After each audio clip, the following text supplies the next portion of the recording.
मी तुमच्यासाठी घेऊन आलेली आहे फुल ऑन इझी पीझी रेसिपी. आजच्या डिशचं नाव आहे आंबट वरण.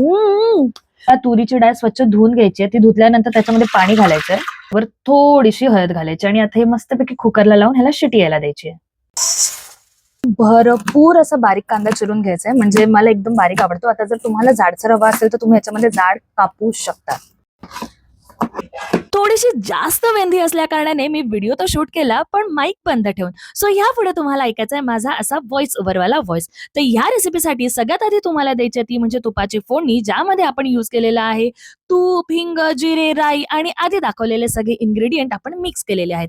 मग आपल्याला ह्याच्यामध्ये घालायचं आहे थोडंसं असं बारीक कुस्करलेलं गूळ, हळद, लाल मिरची पावडर आणि मीठ. हे सगळं एकजीव झालं की आपल्याला ह्याच्यामध्ये घालायचा आहे चिंचेचा रस.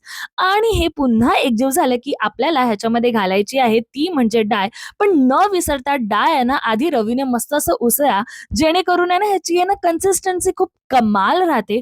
तुम्हाला ह्याच्यामध्ये जर पाणी ऍड करायचं असेल तर तुम्ही ऍड करू शकतात. मला थोडीशी जाडी अशी डाळ आवडते, सो म्हणून मी पाणी ऍड केलं नव्हतं. आणि उकळी आली की ह्याच्यामध्ये कोथिंबीर घाला. आणि न विसरता जेव्हा पण ही डाळ तुम्ही भाताबरोबर खात असाल ना, तेव्हा मस्त अशी तिखट तिखट तळलेली मिरची खायला विसरू नका.